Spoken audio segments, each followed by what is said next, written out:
పితా పుత్ర పవిత్రాత్మ నామమున ఆమేన్. మన ప్రభువగు యేసుక్రీస్తు కృప, సర్వేశ్వరుని ప్రేమ, పవిత్రాత్మ సహవాసము మీ అందరితో ఉండునుగాక. మీ ఆత్మతో నుండురుగాక. ప్రియ సహోదరి సహోదరులారా, మనందరము యుద్ధ భూమిలో ఉన్నటువంటి సైనికులు అనుకుందాం.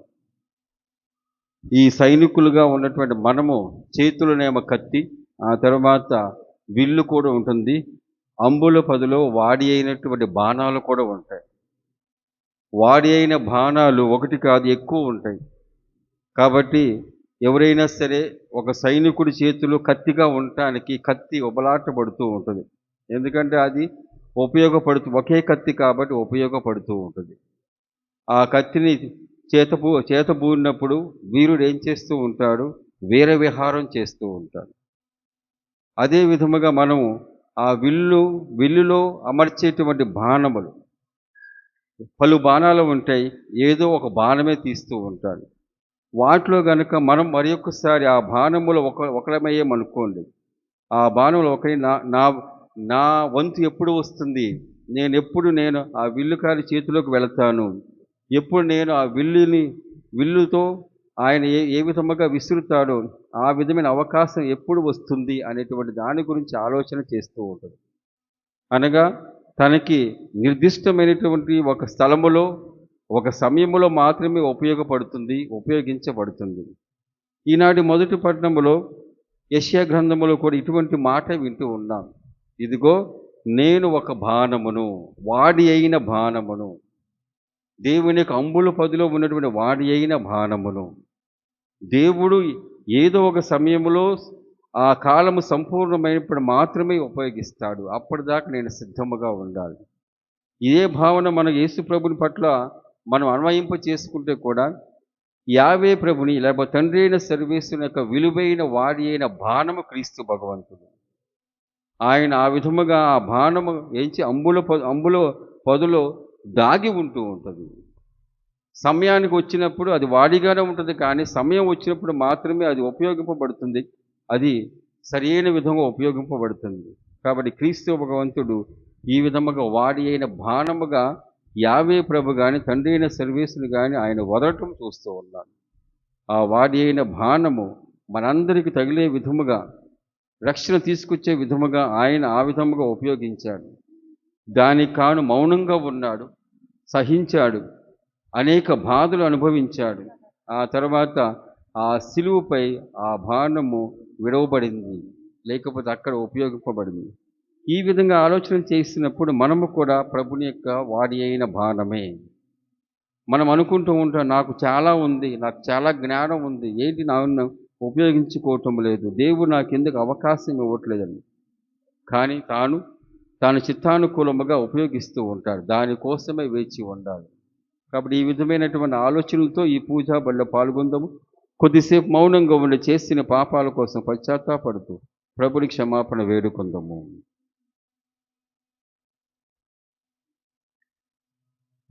సర్వశక్తి గల సర్వేశ్వరుని చెంతను సహోదరులారా, నీ చెంతను నా పాపములను ఒప్పుకొనుచున్నాను. ఏలైనా తలంపు చేతను, వాక్కు చేతను, క్రియల చేతను, అశ్రద్ధ చేతను బహు పాపము చేసితిని. ఇది నా తప్పు, ఇది నా గొప్ప తప్పు. అందుచేత నిత్య కన్యక అయిన పరిశుద్ధ మరియమాతను, సకల దూతలను, పునీతులను, సహోదరులారా, మిమ్మును నా కొరకు మన ప్రభు అయిన సర్వేశ్వరుని ప్రార్థింపవలెనని బ్రతిమాలుకొనుచున్నాను. సర్వశక్తి గల సర్వేశ్వరుడు మనకి దయ చూపి మన పాపమును మన్నించి మన నిత్య జీవితమునకు చేర్చునగాక. ఆమేన్. ప్రభువా దయచూపుము, ప్రభువా దయచూపుము, క్రీస్తువా దయచూపుము, క్రీస్తువా దయచూపుము, ప్రభువా దయచూపుము. ప్రభువా దయచూపుము. ప్రార్థించుదము. సర్వశక్తి గల నిత్య సర్వేశ్వర, ప్రభు శ్రమల పరమ రహస్యములను కొనియాడు భాగ్యమును మాకు దయచేయము. కనికరించి మమ్ము పాప విముక్తికి పాత్రులను చెయ్యము. నీతోను పవిత్ర ఆత్మతోను కలిసి యుగ యుగములు జీవించు పాలించు మా ప్రభువైన క్రీస్తు ద్వారా ఈ మనవి చేయుచున్నాము. ఆమేన్.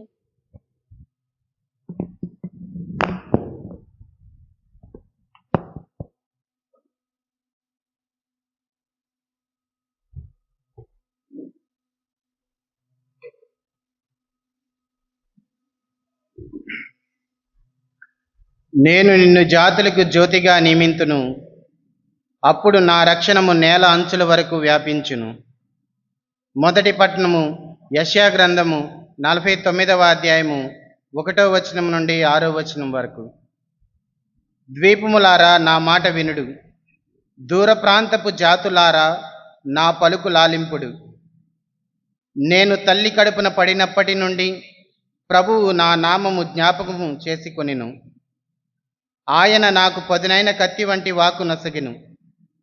తన హస్తముతో నన్ను రక్షించెను. నన్ను వాడి అయిన బాణముగా చేసి వాడుకొనుటకు తన అమ్ముల పొదిలో దాచెను.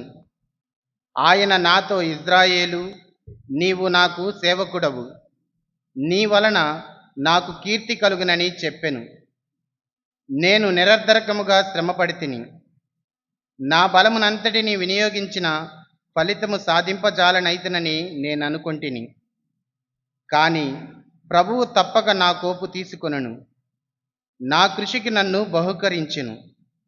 నేను మాతృగర్భమున పడినప్పటి నుండి ప్రభువు నన్నెన్నుకొనెను. యాకోబు తన వద్దకు కొనివచ్చుటకు, ఇజ్రాయేలును తన చెంతకు చేర్చుటకు ఆయన నన్ను తన సేవకునిగా నియమించెను. ప్రభువు నాకు కీర్తి దయచేసెను, నా బలముకు కారకుడతడే. ప్రభువు నాతో ఇట్లనెను, నీవు నాకు సేవకుడవై యాకోబు వంశజులను, ఇజ్రాయేలున మిగిలిన వారిని నా యొద్దకు తిరిగి వచ్చుటకు మాత్రమే చాలదు. నేను నిన్ను జాతులకు జ్యోతిగా నియమింతును, అప్పుడు నా రక్షణము నేల అంచుల వరకు వ్యాపించును. ఇది ప్రభువాకు. ప్రత్యుత్తర గీతం, కీర్తన 71. అందరూ. ప్రభు, నేను నీ నీతిని ఒగ్గడింతును, ప్రభు నేను నీతిని ఉద్ఘటింతును, దినమెల్లా నీ రక్షణమును ప్రకటింతును. దినమెల్లా నీ రక్షణను ప్రకటింతును. ప్రభు, నేను నిన్ను ఆశ్రయించితిని, నేను ఏనాడును అవమానము చెందకుండును గాక. నీవు న్యాయవంతుడు కనుక నన్ను ఆదుకొని రక్షింపుము. చెవియొగ్గి నా మొర విని నన్ను కాపాడుము. అందరూ. ప్రభు, నేను నీ నీతిని ఒగ్గడింతును, ప్రభు నేను నీ నీతిని ఉద్ఘటింతును, దినమెల్లా నీ రక్షణమును ప్రకటింతును. దినమెల్లా నీ రక్షణను ప్రకటింతును. నీవు నాకు రక్షణ దుర్గము కమ్ము, నాకు సురక్షితమైన కోటవై నన్ను రక్షింపుము. నాకు ఆశ్రయస్థానము, రక్షణ శైలము నీవే. దేవా, దుష్టుల బారి నుండి నన్ను కాపాడుము, క్రూరులైన దుర్మార్గుల బెడద నుండి నన్ను రక్షింపుము. అందరూ. ప్రభు, నేను నీ నీతిని ఒగ్గడింతును, ప్రభు నేను నీ నీతిని ఉద్ఘటింతును, దినమెల్లా నీ రక్షణమును ప్రకటింతును. దినమెల్లా నీ రక్షణను ప్రకటింతును. దేవా, నీవే నాకు దిక్కు, నా నమ్మిక. యవనము నుండి నేను నిన్నే ఆశ్రయించితిని, నేను పుట్టిన నాటి నుండి నిన్నే నమ్ముకొంటిని. తల్లి గర్భము నుండి నీవే నన్ను చేసిన వాడవు. అందరూ. ప్రభు, నేను నీ నీతిని ఒగ్గడింతును, ప్రభు నేను నీ నీతిని ఉద్ఘటింతును, దినమెల్లా నీ రక్షణమును ప్రకటింతును. దినమెల్లా నీ రక్షణను ప్రకటింతును. నేను నిన్ను సదా కీర్తింతును, నేను నీ నీతిని ఒగ్గడింతును, దినమెల్లా నీ రక్షణమును ప్రకటింతును. ఆ రక్షణ కార్యములను నేను సరిగా అర్థము చేసుకోజాలను. దేవా, బాల్యము నుండి నీవు నాకు బోధ చేసితివి, నేను నేటి వరకు నీ అద్భుత కార్యములను ప్రకటించుచూనే ఉన్నాను. అందరూ. ప్రభు, నేను నీ నీతిని ఒగ్గడింతును, ప్రభు నేను నీ నీతిని ఉద్ఘటింతును, దినమెల్లా నీ రక్షణమును ప్రకటింతును. దినమెల్లా నీ రక్షణను ప్రకటింతును. సువిశేషమునకు ముందు వచనము. ఓ మా రాజా, నీకు శుభము. వధకు నియమితమైన ఒక సాధు గొర్రెపిల్ల వలె పిత చిత్తానుసారముగా నిన్ను శిలువ మరణమునకు నడిపించితిరి.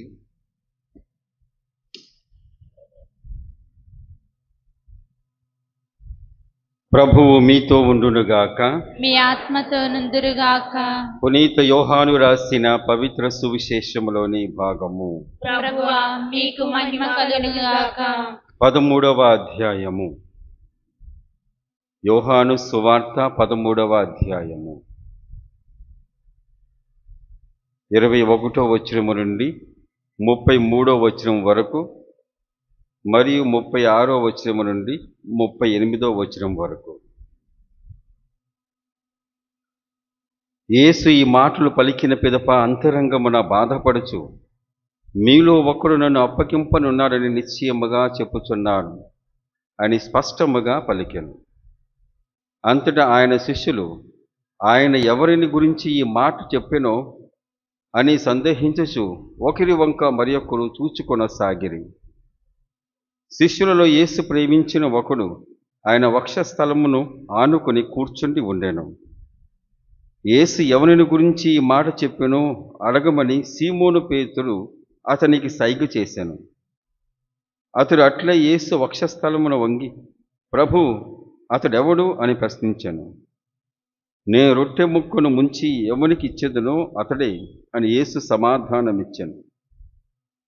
ఒక రొట్టె ముక్కను ముంచి సీమోను ఇస్కారియోతు కుమారుడగు యూదాకు ఇచ్చాను. ఆ ముక్కను అందుకునినంతనే సైతాను వానిలో ప్రవేశించాను. అప్పుడు యేసు వానితో, నీవు చేయనున్నది వెంటనే కానిమ్ము అని పలికెను. యేసు ఏ ఉద్దేశముతో ఈ మాట పలికెనో భుజించి వారిలో ఎవరునూ గ్రహింపలేదు. యూదా వద్ద డబ్బులు సంచి ఉన్నందున యేసు వానితో పండుగకై తమకు అవసరమైన వానివి కొనమనియో లేక పేదలకు ఏదేని ఇమ్మనియో చెప్పుచున్నారని కొందరు తలంచెను. యూదా రొట్టె ముక్కను తీసుకొని వెంటనే బయటకు వెళ్ళిపోయాను. అది రాత్రి వేళ. యూదా వెళ్ళిన పిమ్మట యేసు ఇట్లు పలికెను, ఇప్పుడు మనుష్య కుమారుడు మహిమపరపబడి ఉన్నాడు. ఆయన యందు దేవుడు మహిమపరపబడినే ఉన్నాడు. ఆయన యందు దేవుడు మహిమపరపబడిన ఎడల దేవుడు తన యందు ఆయనను మహిమపరచును. వెంటనే ఆయనను మహిమపరచును. చిన్న బిడ్డలారా, నేను కొంతకాలం మాత్రమే మీతో ఉందును. మీరు నన్ను వెదకెదరు. నేను వెళ్ళు స్థలమునకు మీరు రాజ్యాలరు అని యూదులతో చెప్పినట్లే మీతో కూడా చెప్పుచున్నాను. అందుకు పేతురు, ప్రభు, నీవు ఎక్కడికి వెళ్ళుచున్నావు అని అడిగాను. నేను వెళ్ళు స్థలమును ఇప్పుడు నీవు నా వెంట రాలేవు, కానీ తర్వాత రాగలవు అని యేసు చెప్పాను. ప్రభు, ఇప్పుడు మీ వెంట నేను ఎందుకు రాలేను? నేను మీ కొరకు నా ప్రాణమైన ఇచ్చేదను అని పేతురు పలికెను. అందుకు యేసు, నీవు నా కొరకు ప్రాణముని ఇచ్చేదవా? కోడి కుయ్యకు ముందే నీవు నన్ను ఎరుగునని ముమ్మారు బొంకెదవని నీతో నిశ్చయముగా చెప్పుచున్నాను అని చెప్పాను. ఇది ప్రభు సువిశేషము. క్రీస్తువా మీకు స్తుతి కలుగునుగాక.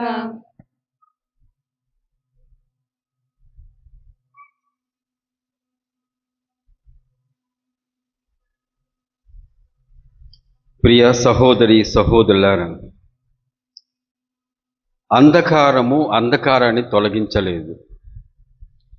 మన హృదయము దేనితో లేకపోతే దేనితోనూ అది పూరింపబడాలి. మంచో చెడో, దైవమో లేకపోతే దెయ్యమో ఏదో ఒక నిజము చేత పూరింపబడాలి. అది ఊరుకునే ఉండకూడదు, అది ఊరుకునే ఉండదు కూడా. హృదయములో అంధకారం ఉంటేనే వెలుగుకు చోటు ఉండదు. హృదయంలో వెలుగు చోటు ఉన్నప్పుడు అంధకారానికి చోటు ఉండదు. కాబట్టి సైతానికి చోటు ఉన్నప్పుడు దేవునికి చోటు ఉండదు. దేవునికి చోటు ఉన్నప్పుడు సైతానికి కూడా మనకు అక్కడ కూడా చోటు ఉండదు. ఏదన్నా ఒకటే ఉంటూ ఉంటుంది. మన హృదయాలు చిన్నప్పటి నుంచి మనం చూసుకుంటూ ఉంటాం, ఏదో ఒక యావ ఉంటూనే ఉంటుంది. ఆ యావ మంచిదైతే మంచి అలవాటు అవుతుంది, లేదా మంచి అలవాట్లు అలవర్చుకోవచ్చు. ఒకవేళ ఆ యావ గనక చెడ్డదైతే చెడు అలవాట్లు మనకు అలవాటు అవుతూ ఉంటాయి. యూదా ఇస్కారియోతు కానీ లేకపోతే పేతురు కానీ ఈ విధముగా యూదా ఇస్కారియోతు ద్రోహము చేయటానికి కానీ ఈయన బొంకటానికి కానీ ఒక రాత్రి వేళ వారికి వచ్చినటువంటి గొప్ప ఆలోచన కాదు. ప్రియ సహోదరి సహోదరులారా, యూదా ఇస్కారియోతు ఆయనకి ఎప్పుడైతే డబ్బులు సంచి ఇచ్చారో అప్పటి నుంచి సువిశేషపట్నం కూడా చెబుతూ ఉంది, ఆయన ఒక దొంగ. కాబట్టి డబ్బులు సంచి ఆయన దగ్గర ఉన్నప్పుడు దాంట్లో ఉన్న ధనమును ఆయన దోచుకుంటూనే ఉన్నాడు. ఆ ధన వ్యామోహం అనేది వస్తూ ఉంది. ఆ తర్వాత ఆ ధన వ్యామోహంతో మాత్రమే కాకుండా ధనం మూలంగా వచ్చేటువంటి అంతస్తు కూడా, ఆ తర్వాత ఏదో ఒకటి ఒక ఘనకార్యము చేయాలని చెప్పేసి ఆ భావన. ఈ విధంగా యూదా ఇస్కరియోతును పక్కన పెట్టినట్లయితే పేతురు గారు ఎప్పటికప్పుడు ఆయన ఉద్రేకముతో ఉండేటువంటి వాడు. ఏదైనా సరే ఆయనే ముందు చెప్పాలి, ఏదైనా సరే ఆయనే ముందుకు వెళ్ళాలి, అందరికంటే ముందు ఉండాలి. దానికి తగ్గట్టుగా దేవుడు కూడా ఇదిగో నువ్వు నాయకుడివి అని చెప్పేసి, నువ్వు పేతురువి, నువ్వు రాయివి, నీ మీద నేను నా సంఘమును స్థాపిస్తానని చెప్పేసి ముందుగా చెప్పేశాడు. దానికి తగ్గట్టుగా ఆయన ఆ మొత్తాన్ని ఆయన మీద వేసుకుని ఆ విధముగా వెళ్ళిపోవడం చూస్తూ ఉన్నాం. అన్ని సమయాలలో యేసు ప్రభు ఆయన యొక్క మరణము గురించి చెప్పినప్పుడు కూడా ఈయనే ముందు వచ్చేసి అలా జరగకూడదు. యేసు ప్రభు ఆయన నీళ్లపై నడుస్తూ వస్తూ ఉన్నప్పుడు, అయ్యా నువ్వు నిజంగా నువ్వైతే నేను కూడా నడుస్తాను, నాకు ఆజ్ఞ ఇమ్మని చెప్పేసి ఆ విధంగా అంటాం. కాబట్టి ఈయనకు మనస్తత్వం ఒక్కరోజులో ఈ కడరాత్రి భోజన సమయంలో ఆ విధంగా మలుచుకున్నది కాదు, ఉన్నటువంటి మనస్తత్వం ఈ విధముగా దారి తీసింది. అందుకనే యేసు ప్రభు ఎప్పుడైతే నువ్వు రాలేవు అన్నప్పుడు, నేను ఎందుకు రాను, నేను వస్తాను అని చెప్పేసి అన్నప్పుడు ప్రభు అంటున్నాడు, నువ్వు అట్లాగంటున్నావా, ఇదిగో నన్ను ఎరుగువని ముమ్మారు బొంకెదవు అని చెప్పేసి అంటూ ఉన్నాడు. ముమ్మారు బొంకెదవు. కాబట్టి వారి వారి మనస్తత్వాలను బట్టి ప్రభువు ముందుగానే ప్రవచించటం, ఆ ప్రవచనానికి తగ్గట్టుగా వారు కూడా స్పందించటం, అనగా దేవుడే దాన్ని ఆమోదించాడని చెప్పేసి అనటానికి వీల్లేదు. ఎందుకంటే మానవునికి ఒక స్వతంత్రమైనటువంటి ఒక స్వేచ్ఛతో కూడినటువంటి మనసు ఉంది. దాన్ని ఆ విధముగా అక్కడ ఉన్నటువంటి పరిస్థితులు కానీ సందర్భాన్ని బట్టి కానీ మనకు అనుకూలంగా చేసుకున్నప్పుడు ఏమవుతుంది, అది మంచో చెడు అవుతూ ఉంటుంది. ఈ అనుకూలమైనటువంటి లేకపోతే ఆ పరిస్థితులను బట్టి మనము స్పందించిన విధానము కేవలం అక్కడ ఉండేటువంటి విధానం మాత్రమే కాదు, అంతకుముందు ఉన్నటువంటి మనస్తత్వము, యూదా ఇస్కరియోతు ఉన్నటువంటి మనస్తత్వము అంతకుముందు చెప్పాను కదా, అట్లాగే పేతురు ఉన్నటువంటి ఉద్రేకమైనటువంటి మనస్తత్వము, ఇవన్నీ బయటకు వస్తూ ఉంటాయి. ఒరిజినాలిటీ అంటాం చూడండి, మనం ఆకలితో ఉన్నప్పుడు కానీ లేకపోతే ఇంకేదైనా సరే సాధించాలని చెప్పేసి ఆ భావంతో ఉన్నప్పుడు మన ఒరిజినల్ మెంటాలిటీ బయటపడుతుంది చూడండి.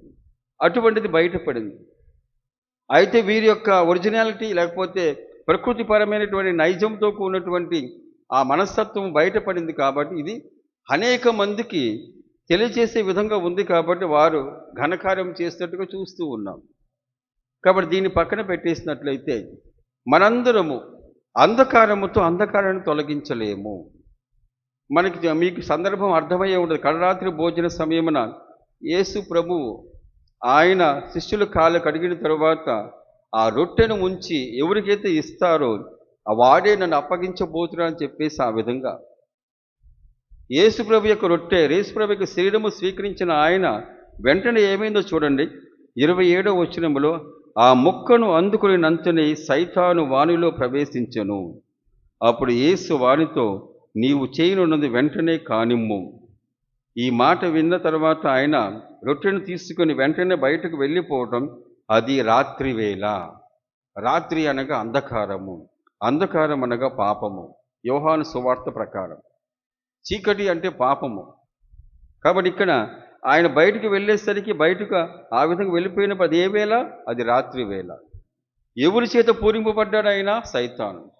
ఎవరిని స్వీకరించాడు? క్రీస్తు భగవంతుని యొక్క శరీరం. యేసు ప్రభు రొట్టెను ఇదిగో పాత్రలో ముంచి ఇచ్చిన తర్వాత ఆ సమయంలో ఏది ఆయన కైవసం చేసుకుందంటే సైతాను. ఆ ముక్కును అందుకున్నంతనే సైతాను వానిలో ప్రవేశించెను. దేవుని కడకు వచ్చినప్పుడు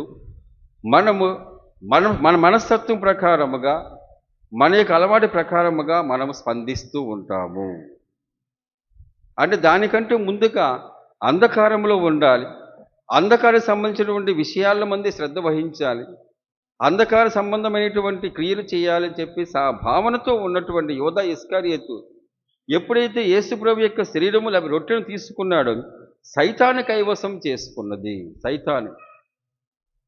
కాబట్టి దేవుని యొక్క రొట్టెని కానీ లేకపోతే దేవుని యొక్క శక్తిని కానీ స్వీకరించినప్పుడు మన మనస్తత్వంలో కనుక మలినము ఉన్నట్లయితే, పాపం ఉన్నట్లయితే, పశ్చాత్తాపం లేనట్లయితే అది సైతానుగా మారిపోతూ ఉంది. సైతానుగా ఎందుకంటే దేవుని యొక్క శరీరమును స్వీకరించడం మన యొక్క స్వేచ్ఛ, దాన్ని ఉపయోగించడం కూడా మన యొక్క స్వేచ్ఛయే. అది మన స్వేచ్ఛ. ఒకసారి దేవుడు చిత్తకిస్తూ ఉంటాడు, ఇదిగో నా శరీరము స్వీకరించు ఆమెన్ అంటూ ఉంటాం. దాన్ని ఏ విధంగా ఉపయోగించుకోవాలో అది మన ఇష్టము. ఇక్కడ ఈ సైతాను ఆయనను ఆవహించడానికి గల కారణము యూదా ఇస్కరియోతు ఆ విధముగా అనుకున్నాడు, నేను యేసు ప్రభుని ఇదిగో అమ్మి వేస్తాను, ద్రోహము చేస్తాను. నిర్ధారణ అయిపోయింది ఆయనకి. నిర్ధారణ అయిపోయిన తర్వాత యేసు ప్రభు యొక్క శరీరం ఆయన స్వీకరించినా సరే ఎటువంటి మార్పు లేదు ప్రియ సహోదరి సహోదరులారా. అందుకని దివ్య సప్రసాదం స్వీకరించక పూర్వము మనము ఇదిగో పశ్చాత్తాపడాలి. ఆ పడేటువంటి విధానము కూడా పాప సంగీతం అవ్వచ్చు, లేకపోతే పాప సంగీతం చేయడానికి వీలు లేకపోతే వ్యక్తిగతముగా పశ్చాత్తాపడతాం. ప్రభు నేను పాపిని, నా పాపాలు క్షమించు, నీ ఈ పాపముతో నేను స్వీకరించినప్పుడు నువ్వు నా దగ్గర రావు, కానీ నేను విశ్వాసముతో నిన్ను ప్రార్థిస్తూ ఉన్నాను, నన్ను ఈ విధముగా పాత్రుని చెయ్యి అని చెప్పేసి ఆ భావముతో మనం ఖచ్చితంగా కల్మషము లేకుండా ప్రార్థించినప్పుడు దేవుడు దానిని తన నిలయముగా మారుస్తూ ఉంటాడు. పాపం ఉన్నప్పుడు దేవుడు ప్రవేశించడు ప్రియ సహోదరి సహోదరులు. దానికి తార్కాణమే యూదా ఇస్కరియోతు. ఆ పాప మనస్తత్వము, ద్రోహము చేసిన మనస్తత్వము, యేసు ప్రభువును అమ్మివేసేటువంటి మనస్తత్వం, ఇవన్నీ దృఢంగా ఉన్నాయి. ఆయన దాన్ని చేయటానికి నిర్ణయించుకున్నాడు. ఒకసారి నిర్ణయం అయిపోయిన తరువాత మానవుడు ఏం చేస్తూ ఉంటాడు, తాను చేయాల్సింది చేస్తూ ఉంటాడు.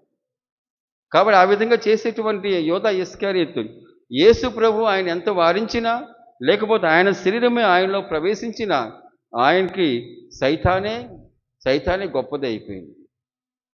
అందుకని అక్కడ సైతాను తిష్ట వేసింది కాబట్టి యేసు ప్రభు యొక్క శరీరము, యేసు ప్రభు యొక్క శరీర ప్రభావము ఆయన మీద లేకపోయింది ప్రియ సహోదరి సహోదరులు. అందుకనే అంధకారాన్ని తొలగించలేదు.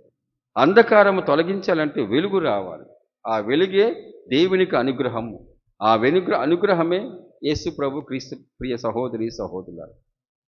కాబట్టి దేవునికి అనుగ్రహము, క్రీస్తు భగవంతుడు ఆయన వస్తేనే మనలో ఉన్నటువంటి చీకటి కానీ మనలో ఉన్న అంధకారం కానీ తొలగించబడుతుంది. ఇది నిరంతరం, ఒకరోజు మాత్రమే కాదు. మనం ఒక రోజులో ఏమీ అవ్వదు. ప్రతి ఒక్కరు, నాతో సహా ప్రతి ఒక్కరూ మనం పాపములో పడిపోతూ ఉంటాం. పాప మనస్తత్వంతో దానికి బానిస అయిపోతూ ఉంటాం, ఇతరులు బాధ పెడుతూ ఉంటాం. అటువంటిప్పుడు చిన్నదైనా పెద్దదైనా దేవుడు నేను సర్దుకుంటానులే అని చెప్పేసి నేను చెప్పినట్టు అంతకుముందు చెప్పినట్టుగా ఆయన సర్దుకోడు ప్రియ సహోదరి సహోదరులు. ఆయన మనలోకి వేంచేసి రావాలంటే పరిపూర్ణముగా పరిశుద్ధత మాత్రమే ఉండాలి. పరిశుద్ధత అనేటువంటిది మనము అనుకుంటే సరిపోదు, దేవుడు అనుకోవాలి. నేను పరిశుద్ధులను, నాలోకి దేవుడు వస్తాడని చెప్పేసి ఆ భావన మనం అనుకుంటే కాదుగా. ఎందుకంటే మనకు మనమే తీర్పు చెప్పుకోలేముగా. మన మనస్తత్వం గురించి తెలుసు. కొన్ని సంవత్సరాల పాటు మన మనస్తత్వము, మనం చూపించేటువంటి కోపము కానీ, అసూయ కానీ, ద్వేషము కానీ, ఇవన్నీ మన జీవితంలో భాగమైపోతాయి. మనకు తప్పు అనిపించదు. అసూయ పడుతూ ఉన్నప్పుడు తప్పు అనిపించదు. ఎందుకంటే అది రక్తములో ఒక భాగం అయిపోయింది, అది మన శరీరంలో ఒక భాగం అయిపోయింది. అసూయ పడతాం, అది ఒక అలవాటుగా మారిపోయింది. దాన్ని మన అలవాటుని తప్పించలేము. అందుకని చెప్పేసి కొన్ని సంవత్సరాల తర్వాత అదే అలవాటు ఉందనుకోండి, ఏ పాపమైనా, ఏ పాప మనస్తత్వమైనా అదే విధంగా అలవాటు అయినప్పుడు అది పాపమని తెలియకుండానే మనం ఉంటూ ఉంటాం. ఆ విధంగా ఉంటూ ఉంటాం. అందుకని ఈ పాప సంకీర్తనము కానీ, పశ్చాత్తాపం కానీ ఇవన్నీ చేసేది ఎందుకంటే ఎప్పటికప్పుడు పరిశోధించుకోవాలి. నా యొక్క అంతరాత్మను పరిశోధించుకోవాలి. తండ్రి, నేను ఈ విధంగా చేస్తున్నాను, ఈ విధంగా చేయడం తప్పు కదా, నువ్వు నాలోకి రావు కదా అని చెప్పేసి ఆ భావనతో మనము ప్రార్థన చేసినప్పుడు మనకేమవుతుందో అది అలవాటు అయిపోతూ ఉంటుంది. ఎవరైనా సరే కోపగించుకున్నప్పుడు ఆ కోపాన్ని సమర్థిస్తూ ఉంటాం. వారు అట్లా చేశారు కాబట్టి నేను కోపగించాను, నా కోపంలో ఎటువంటి దోషం లేదని చెప్పేసి అంటూ ఉంటాం. కానీ దాని కోపం మూలముగా ఇతరులు బాధపడతాం, ఇతరులు కూడా మనసులుగా గాయపడతాం. ఇవన్నీ జరుగుతాయి. అవన్నీ మనకు తెలియదు. అవన్నీ మన జీవితంలో భాగమైపోయింది. ఇదిగో నేను ఉండటమే, ఇదిగో నా మనస్తత్వము, నేను తట్టుకోలేను, నేను ఆ విధంగా చూడలేను అని చెప్పేసి ఆ భావన. ఆ విధముగా మనం చూడలేని చెప్పేసి ఆ భావన ఎట్లాగా సంవత్సరాల కొద్దీ దానికి మనం అలవాటు అయిపోతూ ఉంటాం. మనకు తెలియదు మన దేవుని నుంచి దూరంగా వెళ్ళిపోతున్నామని. మన వ్యక్తిగత సిద్ధాంతాలు, వ్యక్తిగత నమ్మకాలు, ఆలోచనలు ఉంటాయి చూడండి. అవన్నీ మన వరకే. మనము ఇతరులపై రుద్దినప్పుడు ఏమవుతుందంటే వేరుగా ఉంటూ ఉంటుంది. ఇతరులపై రుద్దినప్పుడు వారు గనక ఆ విధంగా ఉండకపోతే మనకి అసంతృప్తి ఉంటుంది, కోపం ఉంటుంది, ద్వేషిస్తూ ఉంటాం. వారిని ఏదో ఒకటి అంటూ ఉంటాం, బాధ పెడుతూ ఉంటాం. కానీ అలా కాదుగా. అలా అయినప్పుడు ఏమవుతూ ఉంటుందంటే ఇంకా అందరూ మన వల్లే ఉండరు కదా, అందరూ మన మాట వినరు కదా. అట్లాగే దేవుడు గనక ఈ విధముగా నా మాట వినాలని చెప్పేసి ఆ భావంతో ఉన్నప్పుడు మనందరికీ ఎటువంటి స్వేచ్ఛ లేదుగా. మనకు స్వేచ్ఛ ఉంది. దేవుడు ఒక మాట చెబుతూ ఉంటాడు. ఆ మాట చెబుతూ ఉన్నప్పుడు ఆ మాట ఆలకించడం, ఆలకించకపోవటం మన ఇష్టం. ఆలకించినప్పుడు నిన్ను ఆశీర్వదిస్తాం, ఆలకించకపోతే నిన్ను ద్వేషిస్తాం. అది జరగదు. ఎందుకంటే ఆ వ్యక్తి లేకపోతే తన కుమారుడు తన కుమార్తె కానీ ఆలకించేంత వరకు చెబుతూనే ఉంటాడు. అది మనం ఆలోచన చేయగలగాలి. అట్లాంటప్పుడు మన అటువంటి స్వేచ్ఛను మనము అనుభవిస్తూ ఉన్నప్పుడు ఇతరుల యొక్క స్వేచ్ఛ కూడా ఆ విధంగా అనుభవించే విధముగా కూడా మనం సహాయపడతామని బాగుంటూ ఉంటుంది. ఇక్కడ యేసు ప్రభు ఆపవచ్చు, పేతురు ఈ విధంగా నువ్వు చేయి మాకు, అట్లాగే యోధా ఇస్కారియోతు గారు. కానీ వాళ్ళు అప్పటికే నిర్ణయించుకున్నారు. పేతురు యొక్క మనస్తత్వం అట్లాగుంది. ఏదైనా ఉద్రేకంతో అనేస్తాడు, ఆ తర్వాత అయ్యో అని చెప్పేసి అనుకుంటూ ఉంటాడు. ఆ తర్వాత యోధా ఇస్కారియోతు ఆయనకి ఆ మనస్తత్వంలో ఉంది ఆ భాగము. డబ్బుల సంచి నా దగ్గర ఉంది, నేను దోచుకోవటం అది అది నా నా డబ్బులు, నేను చేసుకుంటూ ఉంటాను, పేదలకు దానం చేస్తూ ఉంటాను, ఆ సమయంలో నేను నాకు కావాల్సింది తీసుకుంటూ ఉంటాను చెప్పేసి ఆ భావన. అట్లాగే అదే డబ్బులతో ఉన్నటువంటి మనస్తత్వము అదే డబ్బులతో యేసు ప్రభువుని కూడా అమ్మివేయటం చూస్తూ ఉన్నాం. ఇది ఒక్క రాత్రి వచ్చినటువంటి ఒక మారేటువంటి మనస్తత్వము లేకపోతే ఉండేటువంటి మనస్తత్వము కాదు, ఎప్పటికప్పుడు ఉంటూ ఉంటుంది. మనము దాన్ని ఎలా అలవాటు చేసుకుంటామంటే దేవునికి దూరమైనప్పుడు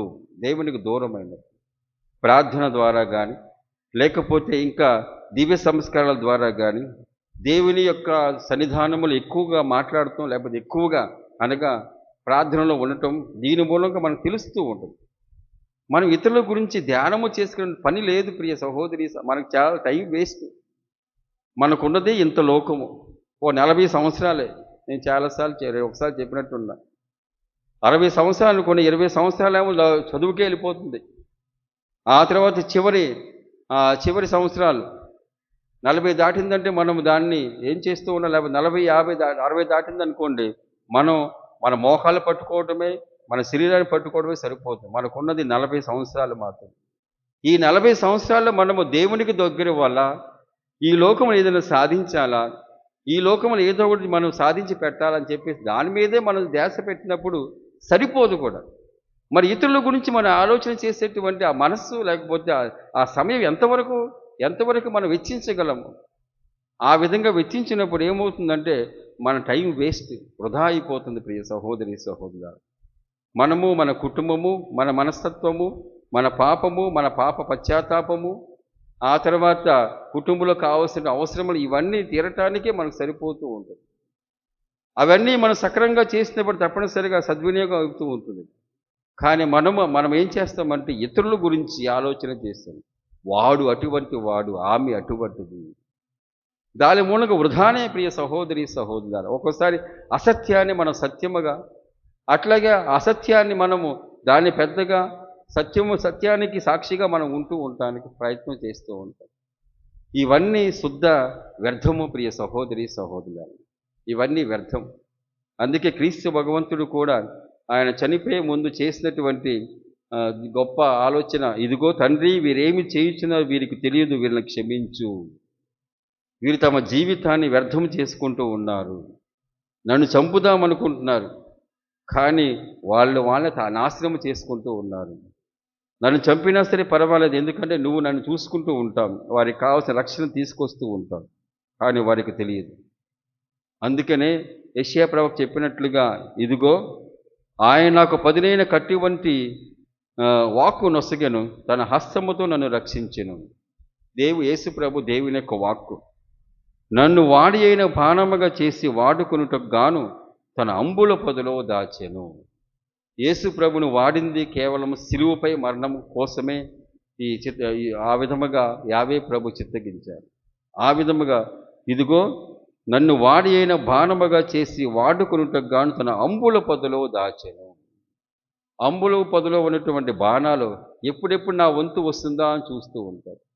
అవి ఏమి అక్కడ పోటీ పడవు, వంతు వచ్చేదాకా ఉంటూ ఉంటాయి. ఆ వంతు వచ్చేదాకా ఉంటూ ఉంటాయి.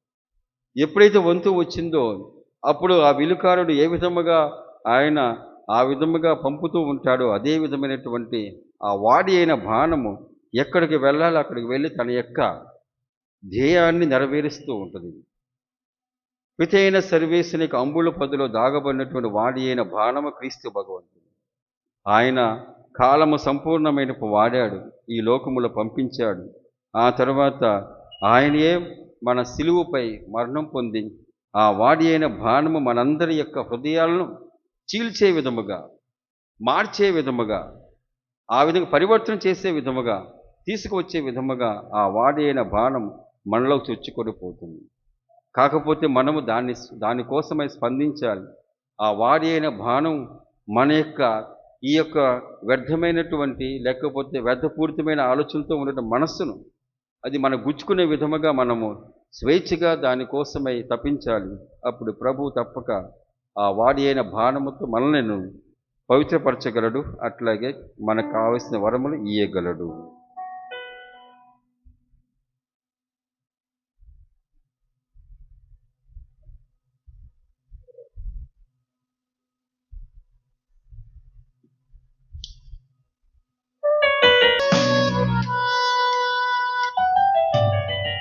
వచ్చితి దేవా నీకర్పించ అర్హత నీకరి చేరి. వచ్చితి దేవా నీకర్పించ అర్హత నీకరి చేరి. వచ్చితి దేవా నా హృదయార్పణ, పెంచితి దేవా నా హృదయార్పణ, చేకొను స్వామి నీ చిరుకారం, చేకొను స్వామి నీ చిరుకారం.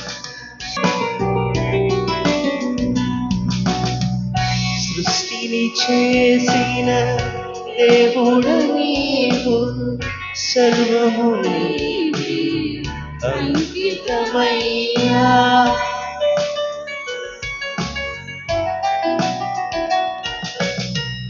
సృష్టిని చేసిన దేవుడు నీవు, సర్వము నీవే అంకితమయ్యా. మా జీవమును మార్గము నీవే, మా జీవమును మార్గము నీవే. ప్రణమిల్లెదము గృహముమా, ప్రణమిల్లెదము గృహముమా. వచ్చితి దేవా నీకర్పించ అర్హత నీదరి చేరి. వచ్చితి దేవా నా హృదయార్పణ, వచ్చితి దేవా నా హృదయార్పణ, చేకొను స్వామి ఈ చిరుకారం, చేకొను స్వామి ఈ చిరుకారం. వచ్చితి దేవా నీకర్పించ అర్హత నీదరి చేరి. ప్రియ సహోదరి సహోదరులారా, నేనును మీరును అర్పిస్తున్న ఈ బలి సర్వశక్తి గల పితైన సర్వేశ్వరునికి అంగీకారమగునట్లా ప్రార్థింపుము. ప్రభు తన నామస్తుతి మహిమ కొరకును, మన ప్రయోజనము కొరకును, తన పవిత్ర శ్రీ సభ ప్రయోజనం కొరకును మీ కర్మల ద్వారా ఈ బలిని స్వీకరించుగాక. ప్రార్థించుదము. ఓ ప్రభువా, ఈ కుటుంబం అర్పించు కానుకలను కరుణతో వీక్షింపుము. ఈ పరమ వరములతో పాలు పంచుకున్న వారందరినీ వాటి పరిపూర్ణ ఫలములను కూడా అనుభవిస్తూ సంతసించినట్లు దీవింపుము. మా ప్రభువైన క్రీస్తు ద్వారా ఈ మనవి చేయుచున్నాము. ఆమేన్. ప్రభువు మీతో ఉండును గాక. మీ ఆత్మతో నుండుగాక. మీ మనస్సులను ఉన్నతమునకు త్రిప్పుము. ప్రభు వైపు త్రిప్పినాము. మన దేవుడైన ప్రభువునకు కృతజ్ఞత తెలుపుదము. కృతజ్ఞత తెలుపుట యుక్తము న్యాయము. ప్రభువైన దేవ, పావన పిత, సర్వశక్తిగల నిత్య సర్వేశ్వర, మేము ఎల్లప్పుడూ ఎచ్చోటను నీకు కృతజ్ఞత వందనములు చెల్లించుట యుక్తము, న్యాయము, ధర్మము, రక్షణదాయకము. ఇప్పుడు అతని రక్షణదాయక శ్రమలు మహిమాయుత పునరుత్థాన దినములు సమీపించుచున్నవి. మా ఆది విరోధి అయిన సాతాను గర్వమును క్రీస్తు తుదముట్టించిన గడియ ఇదియే. క్రీస్తు యందు మా రక్షణ పరమరహస్యమును మేము కొనియాడు తరుణము కూడా ఇదియే. క్రీస్తు ద్వారా నిరతము నీ సమక్షమును ఆనందిస్తూ నీ వైభవమును ఆరాధించిన దూతుల బృందముతో మా స్వరమును ఏకము చేసి ఆనందపూర్వకముగా మేము నిన్ను స్తుతి చేయుట ఎట్లనగా, దళాధిపతి అయిన సర్వేశ్వరుడు పవిత్రుడు, పవిత్రుడు, పవిత్రుడు, పరలోకమును భూలోకమును మీ మహిమతో నిండి ఉన్నవి. మహోన్నతమున హోసన్నా. ప్రభు నామమున వేంచేయువాడు ధన్యుడు. మహోన్నతమున హోసన్నా. ఓ ప్రభువా, నీవు నిఖముగా పవిత్రుడవు, సర్వ పవిత్రతకు ఓటయు నీవే. కనుక నీ పవిత్ర ఆత్మ ద్వారా ఈ కానుకను పరిశుద్ధపరచ బ్రతిమాలుచున్నాం. ఈ విధము నీవి మా కొరకు మా ప్రభువైన యేసుక్రీస్తు శరీర రక్తములు అగునుగాక. అతడు శిలువ శ్రమలకు తనను తాను ఇష్టపూర్తిగా అప్పగించుకునినప్పుడు అప్పమునందుకొని నీకు కృతజ్ఞతా వందనములు చెప్పి స్తుతించి త్రుంచి శిష్యులకిచ్చుచు ఇట్లు అనెను, మీరందరూ దీనిని తీసుకొని భుజింపుము. ఏలైనా ఇది మీ కొరకు అప్పగింపబడనున్న నా శరీరము.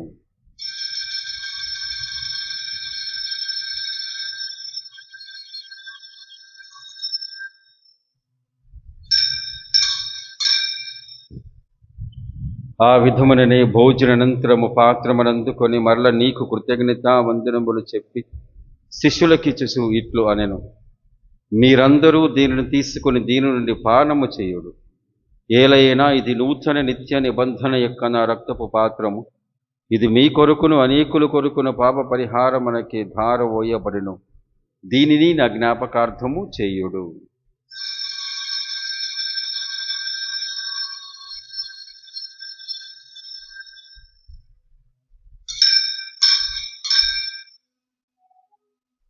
ఇది విశ్వాస రహస్యము.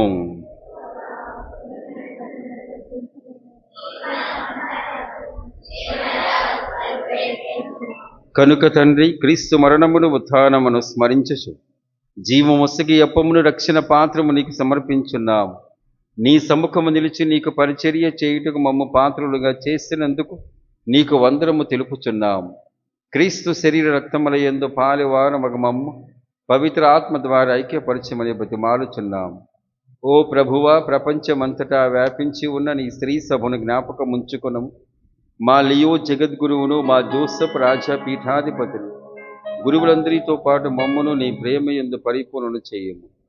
ఉత్థానమగుదమని నమ్మికతో చనిపోయిన మా సహోదరి సహోదరులను నీ కనికరమందు చనిపోయిన వారందరినీ జ్ఞాపకముంచుకునము.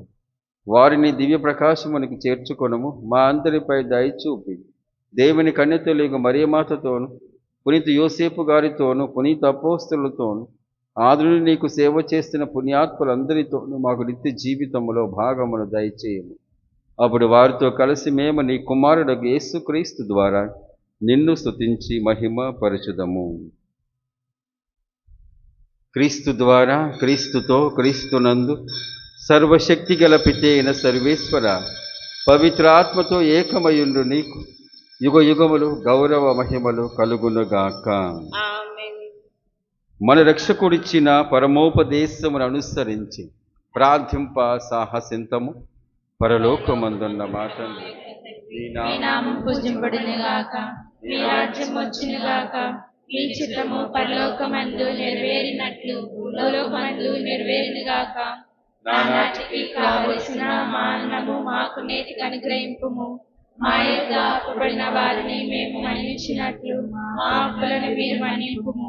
మమ్ము శోధనయందు ప్రవేశింపనివ్వక కీడులో నుండి మమ్ము రక్షింపుము. ప్రభువా, అన్ని కీడుల నుండి మమ్ము రక్షింపుము. మా ఈ రోజుల్లో మాకు శాంతిని ప్రసాదింపుము.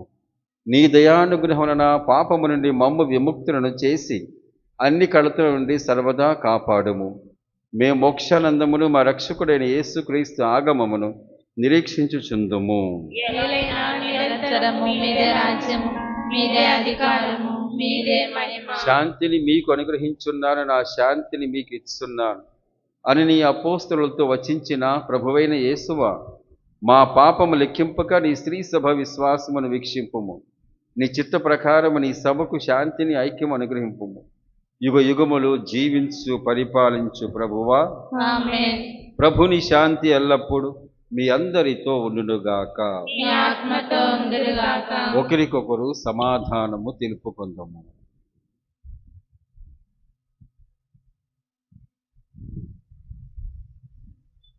సర్వేశ్వరుని గొర్రెపిల్ల, లోక పాపములను పరిహరించు ప్రభువా, మాకు దయచూపుము.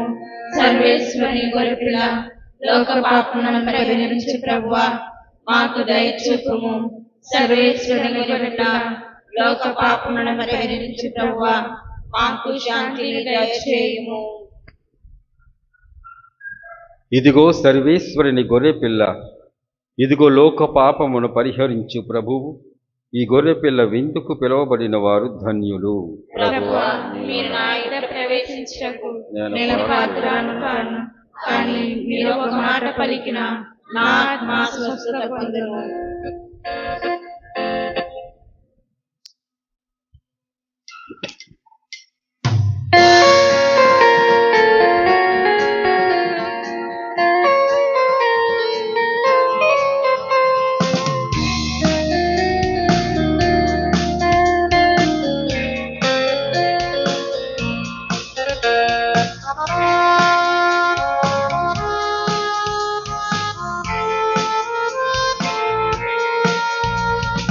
ఆత్మకు మోక్షముగాను ఆ ప్రభువిచ్చెను తనలో, ఆఖరి భోజనమందు అపపురూపముగా.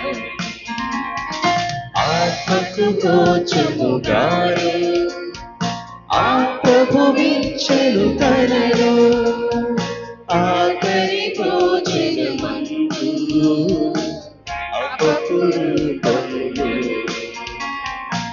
ఆత్మకు భోజముగాను ఆ ప్రభువిచ్చెను తనలో. ఆ ఆ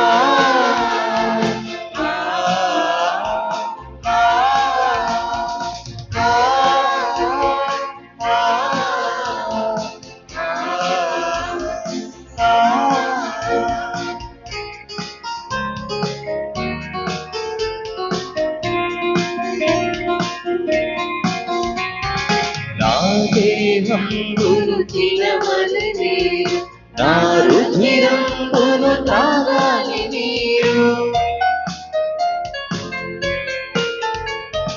నా దేహంబును తినవలెనే, నా రుధిరంబును తాగాలి మీరు.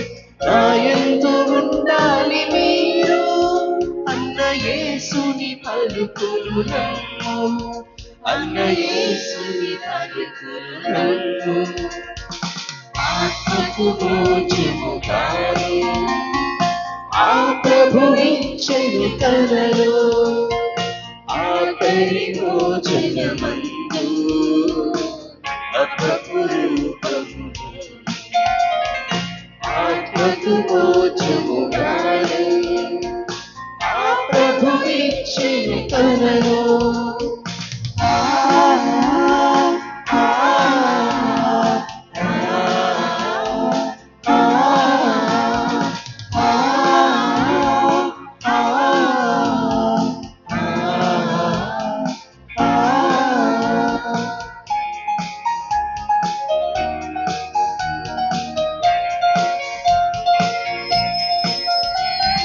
జీవంబు నీకు ఇచ్చెదనేను,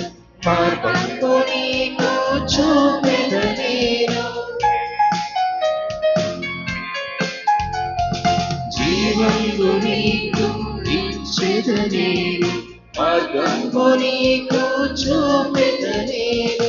సత్యంబునై ఉండి నేను అన్న యేసుని పలుకులు నన్ను, అన్న యేసుని పలుకులు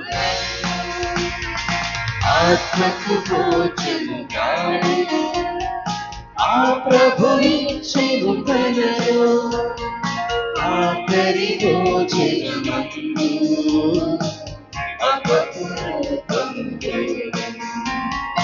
ఆత్మకు భోజముగాను ఆ ప్రభువిచ్చెను తనలో.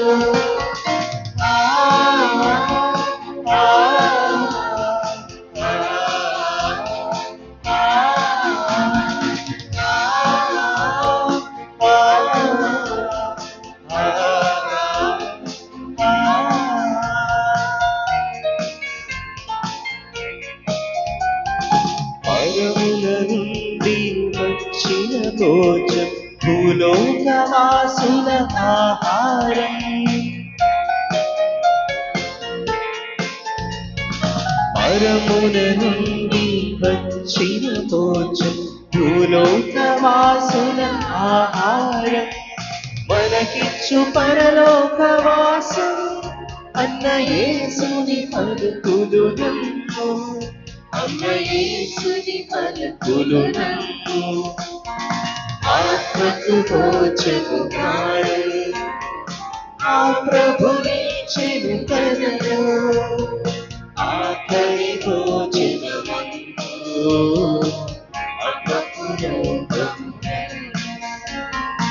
ఆత్మకు భోజముగాను ఆ ప్రభువిచ్చెను తనలో.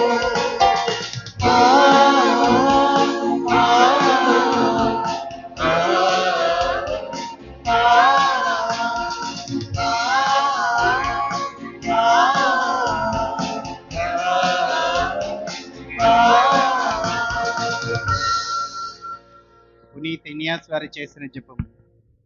క్రీస్తుని ఆత్మమా నన్ను పరిశుద్ధపరచండి, క్రీస్తుని శరీరమా నన్ను రక్షించండి, క్రీస్తుని రక్తమా నాకు తృప్తి కలిగినట్లు చేయగలిగించండి, క్రీస్తుని ప్రక్కలో నుండి కారిపడిన నీళ్ళ నన్ను కడగండి, క్రీస్తువు అనుభవించిన కష్టమా నాకు ధైర్యము కలిగినట్లు చేయండి, ఓ మంచి యేసువా నా ప్రార్థన వినవరించి మీ గాయముల లోపల నన్ను దాచుకొనండి, నేను మిమ్మి ఎడబాయినట్లు చేయకండి, దుష్ట శత్రువుల చేతిలో దొరకకుండా నన్ను కాపాడండి, నా మరణ సమయమునందు మీరు నన్ను పిలుచుకొనండి, నన్ను మీ సన్నిధికి రాజేయండి, అప్పుడు మీ పునీతులతో కూడా ముగింపు లేని కాలము నేను మిమ్ము స్తుతింతును గాక.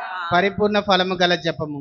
మహామధురముతో నిండిన మంచి యేసువా, దాసుడనైన నేను దేవరవారి సముఖములో మోకాళ్ళ మీద నిలచి సాష్టాంగపడి నా చేతులను నా కాళ్ళను తొలిచినారు, నా ఎముకలన్నీ ఎంచినారు అని దేవరవారిని గురించి పూర్వకాలమందు దావీదు దీర్ఘదర్శి వచించిన దానిని నేను ఇప్పుడు జ్ఞాపకపరుచుకొని దేవరవారి యొక్క 5 గాయములను మిక్కిలి భక్తి పట్టుదలతోనూ దుఃఖముతోనూ నా అంతరంగమునందు విచారించి తలంపు చే ధ్యానించడు ఈ సమయమునందు దృఢమైన విశ్వాసము, నమ్మిక, దైవ ప్రేమాయనుడు సుకృత పుణ్యములను నా పాపముల మీద నిజమైన మనస్తాపమును వానిని దిద్దుకొన మిక్కిలి దృఢమైన ప్రతిజ్ఞను నా హృదయమునందు ముద్రింపచే నవద్రింపవలెనని నా మంచి యేసువా దేవరవారిని నా ఆత్మైక మేలైన ఆశాకాంక్షతో బ్రతిమాలి ప్రార్థించుచున్నాము స్వామి. ఆమేన్. ప్రార్థించుదము. ఓ ప్రభువ, రక్షణదాయకమైన నీ వరములతో పోషింపబడిన మేము నీ దయ కొరకు అర్థించున్నాము.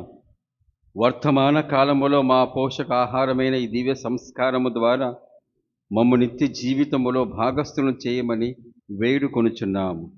మా ప్రభువైన క్రీస్తు ద్వారా ఈ మనవి చేయుచున్నాము. ఆమేన్. ప్రభువు మీతో ఉండునుగాక. మీ ఆత్మతో ఉండునుగాక. సర్వశక్తి గల సర్వేశ్వరుడు పితా, పుత్ర, పవిత్రాత్మ మిమ్మందరిని ఆశీర్వదించి కాపాడునుగాక. ఆమేన్. పూజ సమాప్తమైనది. సమాధానముతో వెళ్ళి క్రీస్తుని ప్రేమలో జీవించండి. సర్వేశ్వరునికి వందనములు.